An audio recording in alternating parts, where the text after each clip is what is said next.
up, everyone? Welcome back to Your Story, Your Way, Season 29, Cafecito Edition. For our season premiere, we're headed to the South Side at Back of the Arts Coffee House, a spot where locals and newcomers can enjoy the addiction of caffeine. Tune in as we have a collection of interviews ranging from public performers, a student from San Miguel School, our collectives, and the owner of the coffee shop themselves. This and much more to brew on this upcoming episode. So I am here with, hope I'm pronouncing this right, Jesse Iñiguez, owner of Back of the Yards Coffee House here in, Back of the Yards. So Jesse, how are you doing today? I'm doing good, thank you. Okay, awesome. So first question, in an article by Block Club Chicago, it mentioned you were working on opening a location in Mexico. Could you tell us more about that, such as the thought process, and how is a small business, local-driven location able to open internationally? Yeah, that's a very good question. I'm actually flying out there on Monday, trying to get some of the paperwork done. It's a little complicated process. Opening a business in the U.S. Is a challenge. Being here, but things are very different in Mexico as well. And I think what we're doing over there is a couple of different things. One is my family's originally from Guadalajara. And the place where we're going to be opening was actually where my mother and my father, where they met. Nice. Yeah, Mercado San Juan de Dios. And so to be able to go back and open up a shop where they met, to me means a lot. But also, to your question, how we're able to do it and how we're able to open something internationally, that's one of the beautiful things about being bilingual, bicultural, having a relationship with Mexico has allowed us to do that. This opportunity came because there was a group of Mexican investors who saw what we were doing here in Back of the Yards, and they asked, well, can you replicate that in Mexico? And what I mean is not just another coffee shop, right? But basically what we do here, our mission is driven by 4 pillars that we call a SEED, which is an acronym that stands for social impact, economic development, environmental responsibility, and direct relationships. So everything that we do revolves around those 4. And so that's what they wanted us to bring over there. So what we're doing over there is minimum wage in the U.S. is low. Minimum wage in Mexico is very, very low, right? What we pay our baristas here, we pay them $20 an hour. That's almost about the equivalent what some minimum wage worker in Mexico makes the entire day. So what we're going to be doing there is definitely raising the minimum wage, providing quality products, but also making sure that we're hiring local, that we're teaching how to make quality coffee and the process of it, and also really creating coffee culture in areas that other coffee shops won't enter. For example, like when we first started, there were no coffee shops in Back of the Yards or communities like Back of the Yards. You typically find them on the north side, by the lake, northeast side, areas that are more high affluent. Mercado San Juan de Dios is in the downtown area, which is a more less rich or more poorer communities. And that's where we want to be. We want to be where donde está la gente, and provide them opportunities, and they drink coffee too. So when meeting with the investors, did they tell you a certain spot, or were you free to decide where to open? Yeah, no, we were free because part of it was I was already kind of thinking about it, but when they came around, it was like, okay, this makes sense. And so when they told me, I was like, I got the right spot. And they basically said, we have all the creative freedom, to choose wherever we want, and the idea is we're going to try out 1 year in this location. If it does well, we'll expand. But the main thing is they don't want us to open up in other areas that are where there's a bunch of coffee shops, right? Because everybody's doing that already. We want to be in areas where there are no coffee shops, areas that are more, of the common folk, right? Yeah. Okay. All right, cool. So originally, speaking about coffee shops, the first location was on 47th and Damon, correct? That's correct, yeah. Okay, but now it's here with other small businesses in United Yard. So how was that transition? And then what have you accomplished so far here with this space that wasn't more so possible with the previous space? Yeah, for one, our original location was super small. It was only 650 square feet. It was a space that it was very cozy, and the community loved it, and they welcomed us. But but we needed a much bigger space. We couldn't do things like what we're doing today. Otherwise, this pretty much was the entire coffee shop, right? And so it allows us to have more events. It allows us to have a bigger space for the community. Spaces like this are not as common in the area, and we wanted to make sure that we have spaces for the community to feel safe, feel welcome, and part of this development is that one of the nice things about this is that it's not just us. It's for other businesses and a community clinic, and this wasn't just kind of thought up in a vacuum. We work together to try to figure out what are the things that the community needs and wants, and how can we work together. And I think this space allows for that. So it's not just a coffee shop. It's a coffee shop, a bakery, a barber shop, a clothing store, and a clinic that we all kind of work together. We all kind of support each other. Our customers go to them and vice versa. Folks who go to the clinic come to us. Our employees will be, we partner up with the clinic to offer services to our employees as well. So it's a concerted effort to really revitalize this corner. Because 47th and Ashton is the economic center of Back of the Yards. It's literally the main corridor. And the building that we're in used to be a huge department store called Goldblatt's that closed in the late 90s. And so I shopped here as a kid, right? And so now we're able to revitalize this building and bring some life back to it. Okay. A lot of back and forth going. Like, you used to shop here back in the 90s, and then now this is open, and then where your parents first met, now you're opening a coffee shop. Like, a lot of like foundation building, which is really nice. Thank you. So you already previously mentioned seed, but like, what was the inspiration and foundation behind it? Why did you open like a coffee shop with a goal in mind?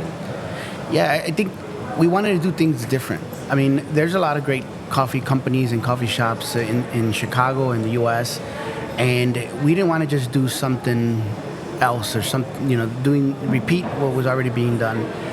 We wanted to do something meaningful, especially coming to a community like Back of the Yards, a place that needs, opportunity. We wanted to come and do something that was gonna help the area, but also, show that things like this can be done. Prove that there's other ways of doing business, right? We don't have to be greedy. We don't have to make all this money and just take it out of the neighborhood. The idea is that by reinvesting back in the community reinvests back in you.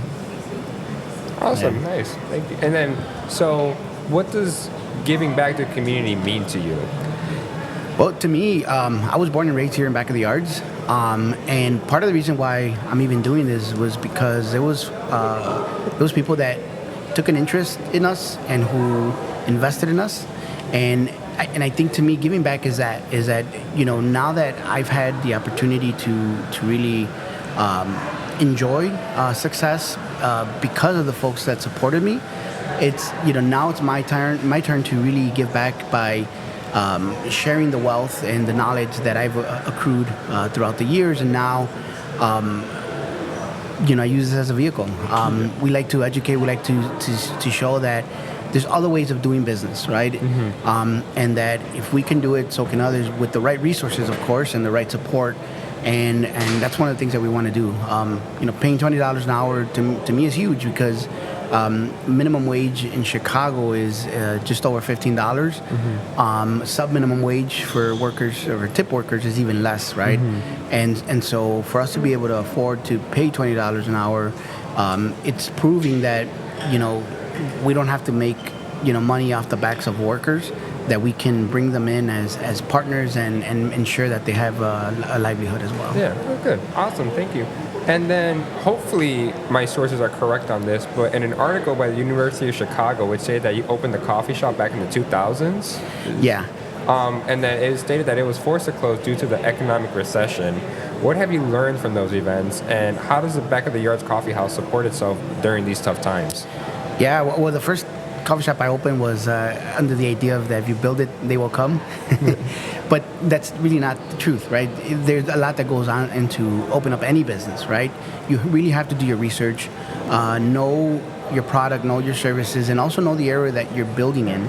And quite frankly, I didn't do my homework in 2008, and we had no idea there was a recession coming. And so all that put together really contributed to a failed business, right? There's some businesses that that just get lucky and without doing the homework and they do well, right? But that's not always the case. The idea is if you're gonna gamble, because it's really what you're doing. You're gambling on yourself and gambling, with money. Sometimes other people's money.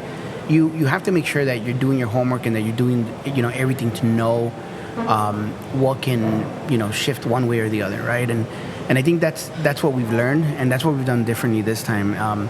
We really like our business plan is written and checked every so often. We looked at our numbers, our financials. We do estimates of what we think we can make, and based on historical numbers, like we know already more or less what a business like this can make, and so we use that so that our next shops, we're not just basing on a whim. We're looking at all these different research, what coffee shops make, what's the median household income in the area, all these different things, what we can charge. All this is done, is work that's done before we even open. Even look how much it's going to cost to open up, like, our espresso machine and all these other equipment costs money, right? And so we need to know how much it's going to cost to open and how long it's going to take us to make it back, right? And then on top of that, we're, paying, higher salaries. That goes into account. We wouldn't be able to do that if we wouldn't forecast, right? Because then we have no idea how much money we can make. So I think the biggest lesson is do your homework, write your business plan, and do a forecast. Look at the numbers and don't skimp on that process. Okay, awesome. So kind of jumping ahead, so even if the coffee shop still closed, you still persisted and you still opened one here we are today. Like, why a coffee house or coffee shop specifically, even after all these years? Yeah, to be honest, I actually didn't want to do it again. I was a little scared. Not gonna lie. I mean, it's failing is hard, right? But it's part of life, and that's one thing that you have to learn. And it's okay to fail, but you got to fail forward, right? Whenever everybody makes mistakes, and when you make a mistake, you got to learn from that and build from that, right? I always talk about building a base. Part of that base is those mistakes, and I think the idea came more than a few years later, and when I wasn't happy with what I was doing, and I kept going back to coffee, right? To me, the reason why coffee was my thing, I guess, is for a couple of reasons. One is the space, right? To me, the first time I walked into a coffee shop, the first thing I said was, why don't we have something like this in my neighborhood, right? And that's what I wanted to always do, bring it back to back of the yards. And so to me, a safe space in a community like back of the yards is so important. It provides a meeting space. It provides a safe space, an area that the community gathers. To me, that was so important. And coffee helps provide that, right? And on top of that, coffee, 100% of the coffee grown on this side of the hemisphere is grown in Latin America, from Mexico to the north, all the way to, Brazil to the south. And so it's part of our culture. Even though, growing up we didn't have coffee machines or anything like that, we had coffee all the time, whether it was through instant coffee or café de olla. Coffee was very much part of our home and our culture. And so being able to tie those two together and to provide something for the community and a successful business, to be honest, business that can feed my family and help me grow, and create generational wealth. To me, it was a no-brainer, right? And I think that's why coffee to me is so important. Plus, I love coffee. I mean, I drink it every day. And it's something that I know, right? It's not something that's strange to me. It's not something that let me open a mechanic shop. I know nothing about cars, right? But coffee is something that's very much close to me. It's something that I know a lot about, and it's something that I wanted to share with the world. Awesome, thank you. So nothing food related, no restaurant at first, or no? No, see, that's the other thing. I love to cook, but that's a whole other business. And we have some amazing chefs that we work with here who create our food menu. They're local as well, and so we're happy to partner with them. But yeah, I mean, that's not my area of expertise. Coffee is, so we wanted to make sure that we stick to what we know. But we still provide really good food, and this is food that is brought to you by local chefs who are from the community as well, and I letting them impart their expertise. Yeah. Yeah, awesome. Thank you. So for our last question, what dream do you have for the Back of the Yards neighborhood, and then how far along are those dreams? Wow, that's a very good question. I think for me, I think I've had the privilege of traveling around the world, and I've been able to go to different places and see how different communities function and what's success and what doesn't, what is success and what isn't. But I always come back to Back of the Yards. This is home to me, right? And I think Back of the Yards has always been an immigrant port. It's a community where people have come here because there was jobs. My family, as well as others, didn't arrive here because they necessarily wanted to, but because there was opportunity, right? And there was cheap housing, really, is what it was, and there was jobs around the corner. My hope is that we continue to maintain that hardworking ethic of immigrant community like Back of the Yards, but also for it to become a community of destination, right? Somewhere where someone like me who grew up here and would want to stay here, right? Mm-hmm. We don't want people to leave once they make it, right? We want people to want to stay here and contribute to the neighborhood. Where we're at, I think we're in the beginning stages of it. I'm definitely seeing some changes, but the difference between what's happening here and what's happening in other communities with gentrification, for example, is that the changes that are happening here are being led by people from here, right? Mm-hmm. It's not necessarily being led by outsiders. So I think that's the difference. We're doing things here because we have the best interests of the neighborhood, at hand, and the people. And I think that's so important, and we want to continue. So to answer your question, my biggest dream for Back of the Yards is to really continue to stay as a immigrant port, as an immigrant community, but also a community where people who want to stay here and will choose to stay here and can choose to stay here, right? Mm-hmm. And I think we're, if I were to give it a number, we're probably about 10%, 20% there. It's the earliest stages, but we have to stick with it, and we have to stay intentional about making sure that we're not just building things for other people to come in. We want to build things for people from this community to enjoy as well. Yeah, awesome. Well, thank you so much for your time. Thank you.